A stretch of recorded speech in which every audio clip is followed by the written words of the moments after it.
Hola, bienvenidos a todos a mi canal. Mi nombre es David Scors y bienvenidos al curso Fundamentos de Cosmología. Estamos en la lección 33, una de las más interesantes, ya que vamos a formular la lagrangiana, la función que regula el campo cuántico que define lo que he llamado aquí el origen del universo, al menos ese campo cuántico que pensamos que es el determinante para la evolución del universo actual. Si os interesan estos temas, os invito a suscribiros a mi canal pinchando en el ratoncito y así recibiréis notificaciones cada vez que suba una nueva lección de los cursos que estoy realizando. Bueno, pues ahora lo que vamos a hacer es poco a poco vamos a diseñar la función lagrangiana del campo de inflación, o lo que se conoce el inflaton field, el campo inflaton, que fue propuesto por Alan Guth como el supuesto, digamos entre comillas, origen del universo, teniendo en cuenta las limitaciones de las que hemos tratado en las lecciones anteriores. Es muy importante que hayáis visualizado no solo las lecciones anteriores, sino también el curso de Fundamentos de Cosmología para poder entender con precisión a qué nos referimos con el origen del universo o el campo del universo primordial, el campo de inflación llamado inflaton. Bueno, antes de comenzar, también es muy conveniente haber seguido el curso de relatividad especial de Einstein en 20 minutos que tengo en mi canal, pero si no lo habéis seguido, o si no habéis seguido tampoco el curso de relatividad general, lo que sí es importante es haber visualizado estas lecciones sobre el principio de acción estacionaria para poder entender qué son las funciones lagrangianas. Y también este otro anexo al curso, resolución lagrangiana de la gravitación newtoniana, donde se da un ejemplo muy práctico de qué significa la lagrangiana y cómo la podemos utilizar para derivar las ecuaciones de dinámica y cinemática que controlan un campo. Bueno, pues como ya lo dejamos en la lección anterior, donde introdujimos los fundamentos a la física de campos, pues tenemos que resolver varios problemas, varios temas a la hora de diseñar una función lagrangiana que nos va a describir el campo cuántico que dominaba el universo primigenio. Es un campo totalmente teórico, pero lo que necesitamos hacer es incorporar términos dentro de esta función que van a caracterizar las propiedades de ese campo y utilizando esa función después derivaremos las ecuaciones que nos van a decir cómo funciona ese campo, cómo evoluciona en el tiempo y cómo ha generado nuestro universo. En primer lugar, no va a ser una función lagrangiana clásica. Os recuerdo que la función lagrangiana codifica las características que se conservan en un sistema físico. Pero este sistema físico, el sistema físico de nuestro universo, está en expansión. Entonces nuestro campo cuántico necesita incorporar términos que controlen la expansión del campo inflaton, del campo de inflación, para que nos dé lugar a nuestro universo en expansión. Ese es un tema que necesitamos resolver. Otro tema es que, aunque el principio cosmológico del que hablamos en las primeras lecciones nos dice que la estructura y la distribución de la energía y masa en el universo es homogénea e isotrópica, eso es cierto solo si lo estudiamos a grandes escalas, porque a pequeñas escalas es evidente de que ni es isomórfico ni es homogéneo.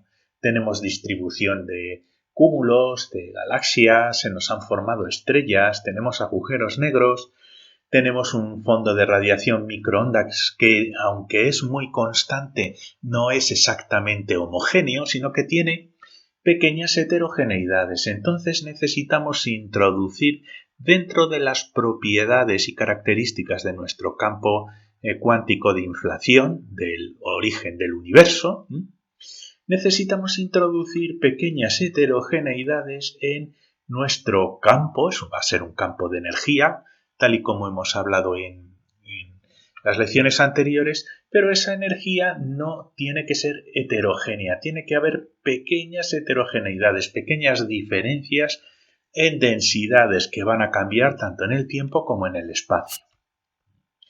Esas fluctuaciones en el tiempo pues van a ser muy importantes, ya que va a dar dinámica a nuestro campo cuántico. Y luego vamos a tener también fluctuaciones en el espacio, que son necesarias introducirlas para que podamos explicar la distribución de la materia y la energía en nuestro universo, ya que estas fluctuaciones en el campo cuántico, tanto en el espacio como el tiempo, van a crear el molde sobre el cual se va a condensar la materia en estrellas, en galaxias, en cúmulos y en otras macroestructuras que están presentes hoy en día en el universo. Entonces, es una lección muy interesante y vamos a comenzar a diseñar introducir estas características, expansión, heterogeneidades en el tiempo y heterogeneidades en el espacio, para que podamos, una vez diseñada esa función lagrangiana, estudiar cómo va a funcionar y cómo va a evolucionar, y si es un buen modelo para explicar nuestro universo actual.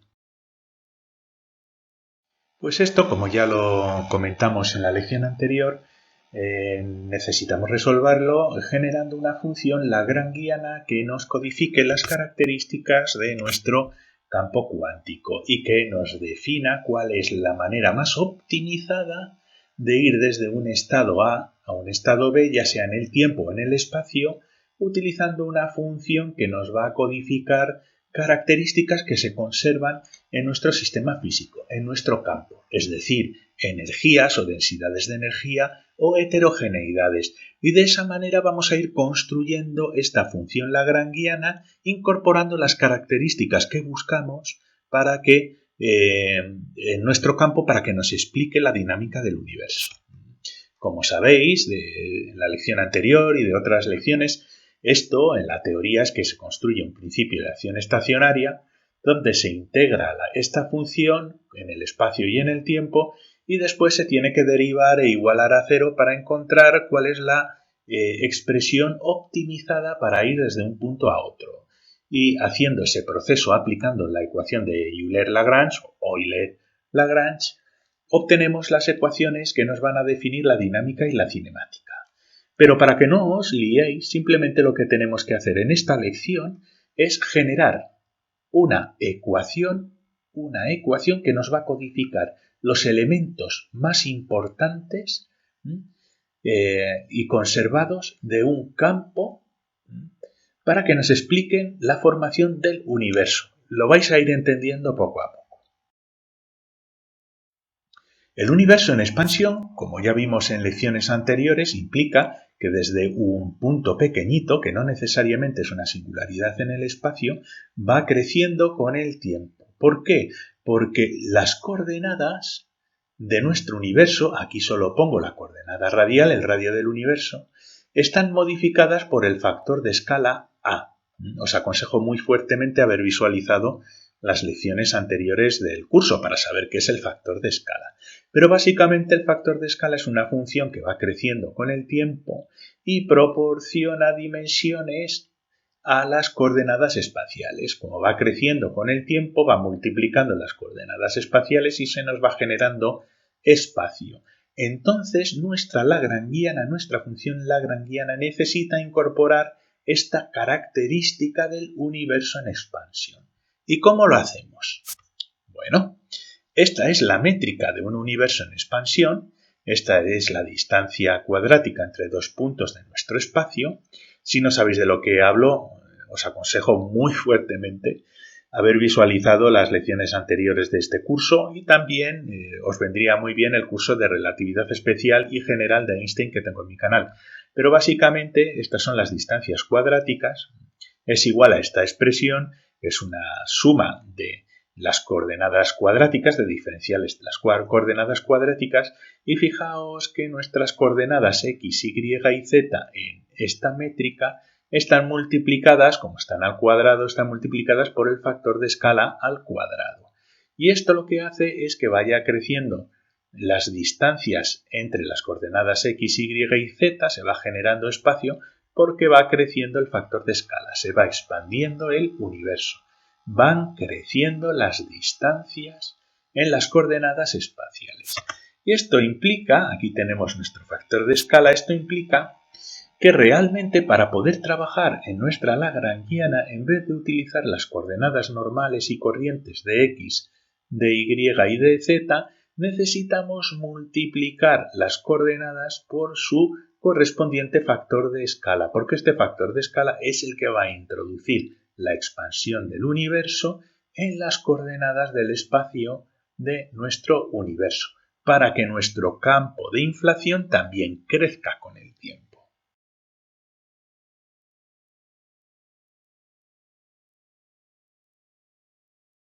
Pues muy bien, la lagrangiana debería ser así. Este es el principio de acción. Aquí tenemos la función lagrangiana que habría que integrar en el tiempo y en las tres coordenadas del espacio.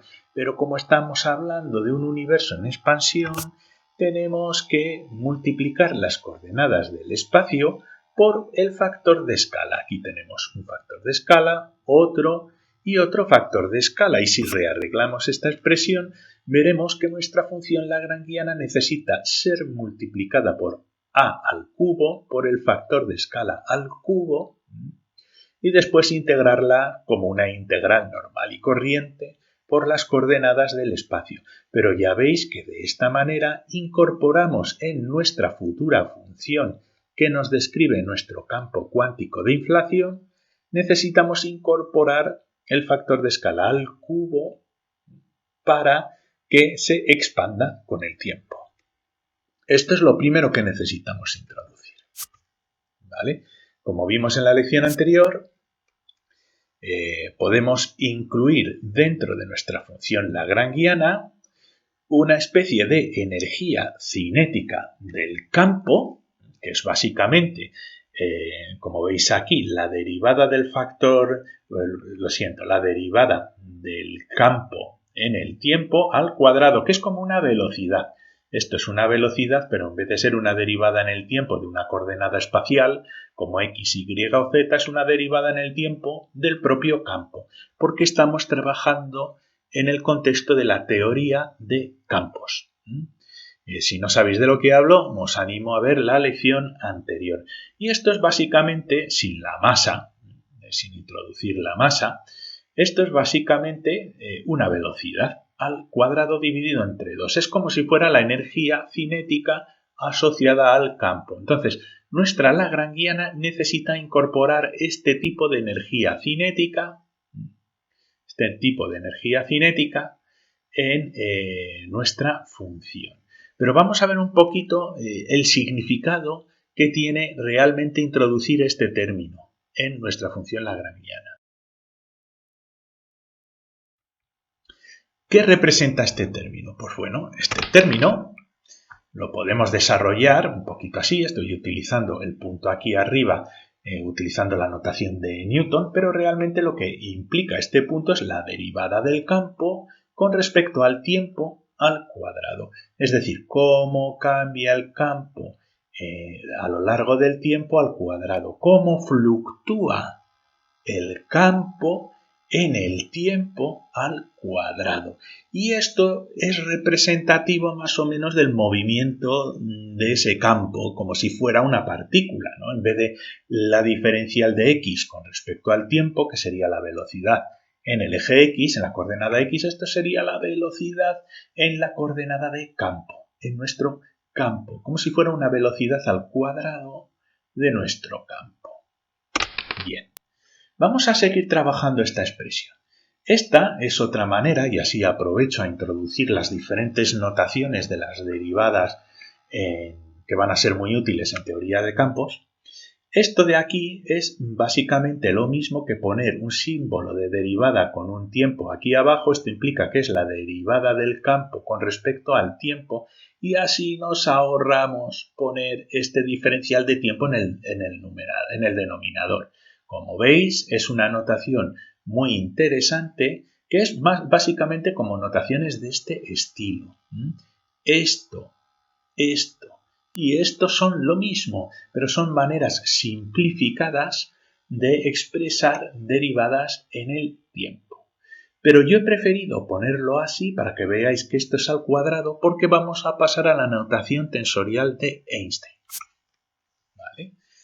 En la notación tensorial de Einstein sustituimos la t por el número 0. La derivada con respecto a la coordenada 0 es la derivada en el tiempo de nuestro campo al cuadrado. Y ahora prestad atención porque esto es muy importante en toda la mecánica lagrangiana. En las funciones lagrangianas, para hacerlo correctamente, necesitamos utilizar términos que sean escalares. ¿Qué significa eso? No nos vale colocar un vector, porque un vector va a tener componentes. Y esos componentes en diferentes coordenadas van a variar dependiendo del sistema de coordenadas que estemos utilizando. Y en las funciones lagrangianas nos interesan que esas funciones no sean dependientes de la coordenada, que sean invariantes al cambio de coordenada. ¿Por qué? Porque nos interesan términos que se conserven en el tiempo. Términos como, por ejemplo, la energía. La energía no es un vector, la energía es un número, ¿no? Pues eso es lo que estamos buscando escalares. Y la pregunta es, ¿la velocidad al cuadrado, en este caso la velocidad de campo al cuadrado, es un escalar, sí o no? Pues la velocidad al cuadrado lo podemos representar con una notación tensorial de esta manera. Es multiplicar una derivada del campo con respecto al tiempo por otra derivada del campo con respecto al tiempo. Pero esta multiplicación, si no sabéis cálculo tensorial, tampoco es necesario que entendáis lo que voy a decir ahora, ¿no? Pero bueno, lo importante es que esta multiplicación no es una multiplicación cualquiera, es una multiplicación de una derivada donde el tiempo es una coordenada covariante y aquí donde el tiempo es una coordenada contravariante, porque de esta manera este 0 con este 0 se simplifica, entre comillas, esto se llama contracción y es propio del cálculo tensorial, y una contracción de índices, cuando tenemos un índice abajo y un índice arriba, se anulan y ya esta función pierde características de vector. Cuando se anulan estos índices, el resultado es un número. ¿Vale?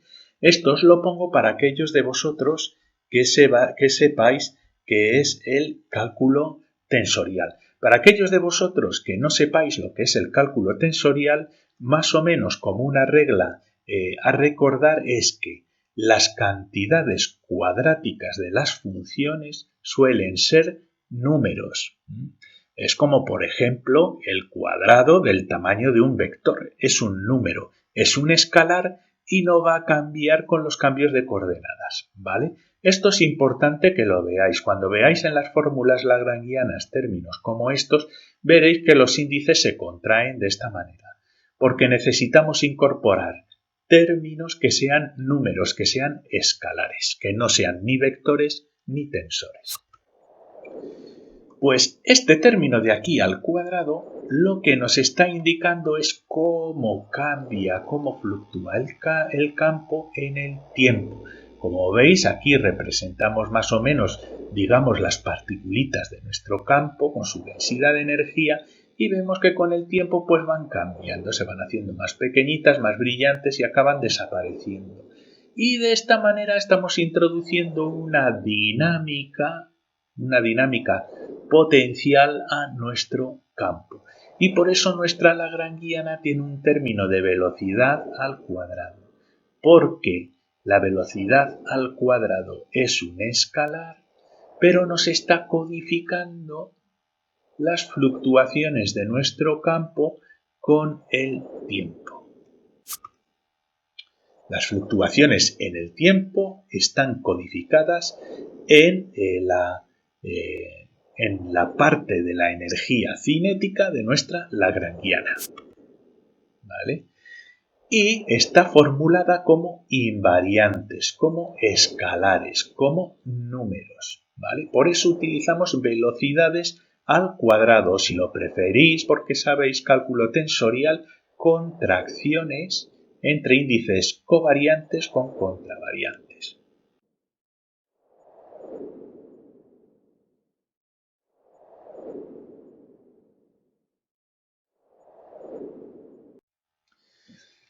Pero también hay heterogeneidades en el espacio, es decir, hemos visto que en el tiempo pues van cambiando la luminosidad, digámoslo así, ¿no? en energía de nuestro campo, pero no es lo mismo este punto que este punto, que este punto o que este punto, ¿no? En el espacio también vamos a encontrar pues que hay diferentes densidades de energía. En esta zona hay cambios en el tiempo, como estáis viendo, pero también aquí las partículas luminosas son más grandes que las partículas luminosas que están aquí, o que las que están aquí. O esta que está aquí es muy pequeñita, esta es mediana, estas son más grandes. Por lo tanto, si nos vamos desplazando por el campo, vamos a ver que va a cambiar también la densidad de energía. Va a haber fluctuaciones de energía no solo en el tiempo, sino también en el espacio, entre diferentes zonas del campo. Y esto lo tenemos que codificar también en nuestra fórmula lagrangiana, porque hasta el momento solo hemos incorporado la parte que codifica las fluctuaciones en el tiempo. Y tenemos que incorporar las fluctuaciones en el espacio, pero también hacerlo de una manera que el resultado sea un número, un escalar, un invariante. Y, en primer lugar, para calcular cuánto cambia el campo conforme nos desplazamos por el eje X, o nos desplazamos por el eje Y, o nos desplazamos por el eje Z, lo hacemos de esta manera, sumando las derivadas parciales en el eje X, Y y Z. Cambio en el eje X, cambio del campo si nos desplazamos por el eje Y y cambio del campo si nos desplazamos por el eje Z. ¿Cuánto cambia el campo si nos movemos en esta dirección? Que veis, hay un cambio. Aquí las particulitas son más pequeñas, aquí son más grandes. Si nos movemos por el eje Y, pues sería saliendo de la pantalla, o si nos movemos por el eje Z, pues sí que va a haber un cambio. Y esto de aquí se llama gradiente, el gradiente en el espacio de un campo. De hecho, si no sabéis lo que es un gradiente, tengo una lección donde explico la derivación del gradiente y el significado del gradiente. Os voy a dejar un enlace al final de esta lección. Todo esto, para la formulación lagrangiana, se puede resumir de esta manera. La derivada, el cambio del campo con respecto a cada una de las coordenadas. Esto de aquí es una manera de simplificar la expresión que hemos visto anteriormente. Si la i latina es 1, estaríamos hablando de la derivada con respecto a x. Si la i latina es 2, estaríamos hablando de la derivada en el eje y. Si la i latina es 3, x3, estaríamos hablando de la coordenada z. Esta es la notación tensorial de Einstein, y esto es la notación para una coordenada general, y lo que determina el tipo de coordenada es este índice que hay aquí. Pero si os fijáis, el cambio del campo con respecto a las coordenadas no es un número, no es un escalar. ¿Por qué? Porque tiene componentes, tiene un índice. Hay aquí un índice libre y, por lo tanto, esto puede ser el cambio en el eje X, o el cambio en el eje Y, o el cambio en el eje Z, dependiendo del valor de y. Por lo tanto, no nos sirve para introducirlo en una lagrangiana. ¿Qué metemos? El cambio en el eje X, ¿y qué pasa con el cambio en el eje Y? ¿Qué pasa con el cambio en el eje Z? Eso es lo que tenemos que resolver también. ¿Vale? Esto lo podemos simplificar como hemos visto anteriormente, con un símbolo de derivada, con un subíndice covariante y latina y nuestro campo. Bien, Pues para hacerlo escalar vamos a hacer algo muy similar a lo que hicimos con la velocidad, con las fluctuaciones en el tiempo. Es elevarlo al cuadrado. Nuestro gradiente, definido como la derivada con respecto a las coordenadas y del campo, lo vamos a contraer, lo vamos a multiplicar con lo mismo, de tal manera que estos índices se van a anular cuando los elevamos al cuadrado, estos índices se van a anular y el resultado de toda esta operación es un escalar, porque estos índices van a desaparecer. Desaparecen en la contracción. Si queréis saber con detalle qué significa esto de contracción de índices, etc., os aconsejo ver el curso de relatividad especial de Einstein que tengo en mi canal.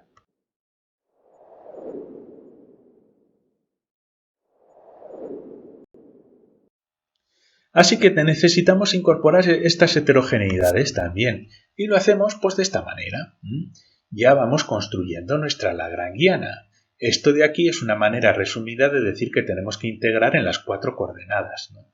Pero bueno, aquí tenemos las fluctuaciones en el tiempo, con la derivada con respecto al tiempo, por eso ponemos este puntito aquí al cuadrado. Por lo tanto, esto que es una función cuadrática, es una energía cinética, va a ser un escalar.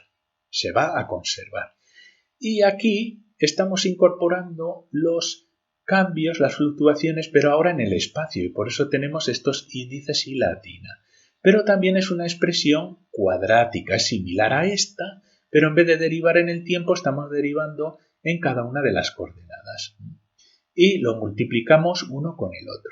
Y le ponemos un signo negativo porque esto es como una especie de energía potencial y esta es otra regla que hay que seguir, que las energías potenciales en las lagrangianas hay que ponerlas con un signo menos. No voy a entrar en muchos detalles, da igual, podríais poner aquí un signo más, al derivar las ecuaciones aparece el signo menos también. Pero bueno, tenemos esta estructura que es equivalente, pues como veis aquí, al gradiente del campo, a cómo cambia el campo con respecto al cambio de las coordenadas espaciales, elevado al cuadrado y dividido entre 2. Lo dividimos entre 2 para hacerlo similar también a la expresión de esta energía cinética, de este cambio con respecto al tiempo al cuadrado. Y por lo tanto veis que ambas expresiones pues son equivalentes. Estas en el tiempo, cambios en el tiempo, y estas cambios en el espacio. Y lo dejamos de esta manera. Ya tenemos introducida la parte que nos proporciona las fluctuaciones en el tiempo y la parte que nos proporciona las fluctuaciones en el espacio. ¿De acuerdo?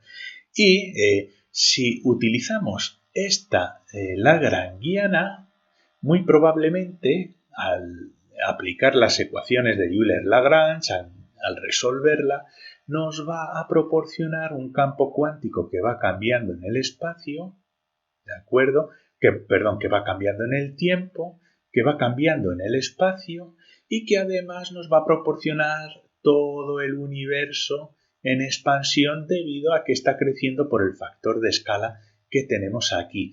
Y nos va a dar un universo que, aunque es bastante homogéneo, pues tiene pequeñas heterogeneidades aquí representadas con el fondo microondas, cósmico microondas. Hay una lección del curso dedicada a este fondo, que son estas fluctuaciones las que van a ser responsables de estas heterogeneidades que haya por aquí.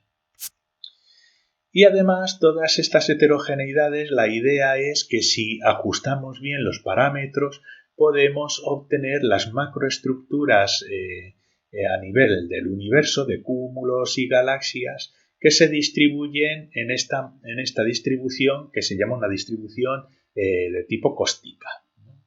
Así como una especie de telaraña de red, o cuando se ven los reflejos del sol en el fondo de la piscina, ¿no? Esas heterogeneidades van a describir la distribución de la materia y la energía de nuestro universo.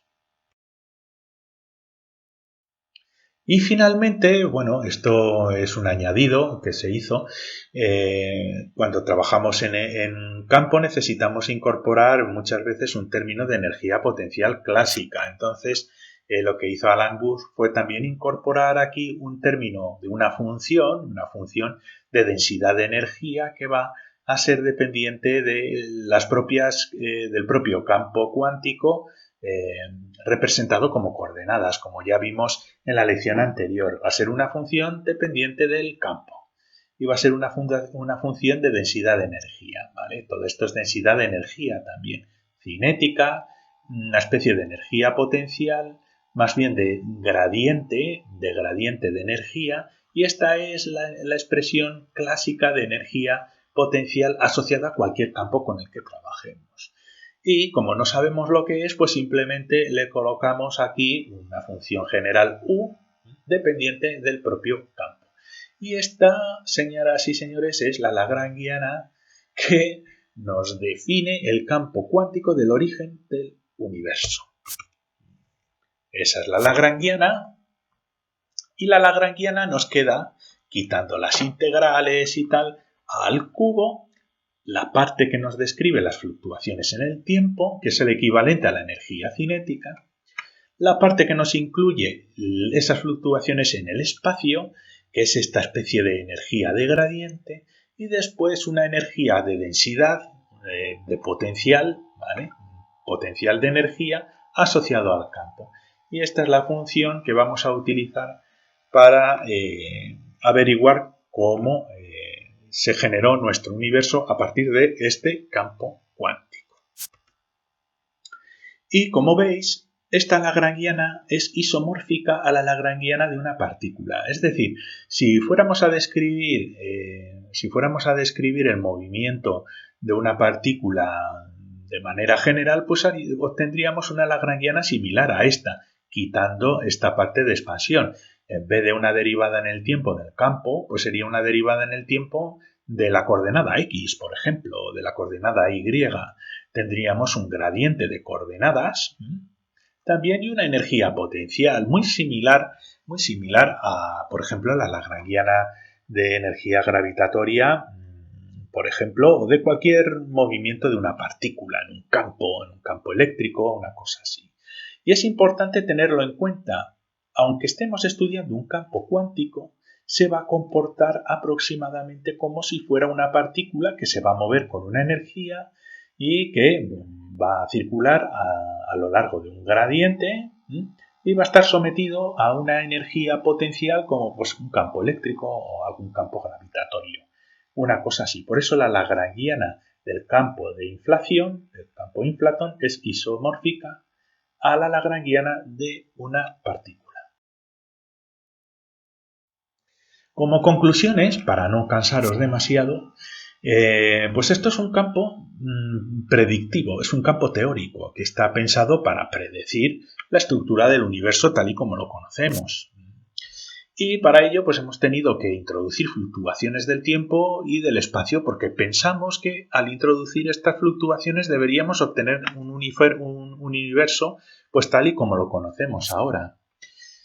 Además, hemos necesitado incorporar un factor de expansión, el factor de escala, para que nos genere un espacio en expansión y al final hemos obtenido una lagrangiana que es bastante simple, si os paráis a pensar, y que gracias a esta lagrangiana pues vamos a explicar muchas de las propiedades que observamos hoy en día en el universo. Bueno, pues muchas gracias por vuestra atención. Si os ha gustado, os invito a suscribiros a mi canal pinchando en el ratoncito. Y os voy a dejar aquí un enlace a alguna clase de lagrangianas que tenga en el canal que sea interesante y un enlace también al curso de relatividad especial de Einstein por si acaso necesitáis repasar relatividad para poder entender estas lecciones. Muchas gracias y hasta la siguiente lección.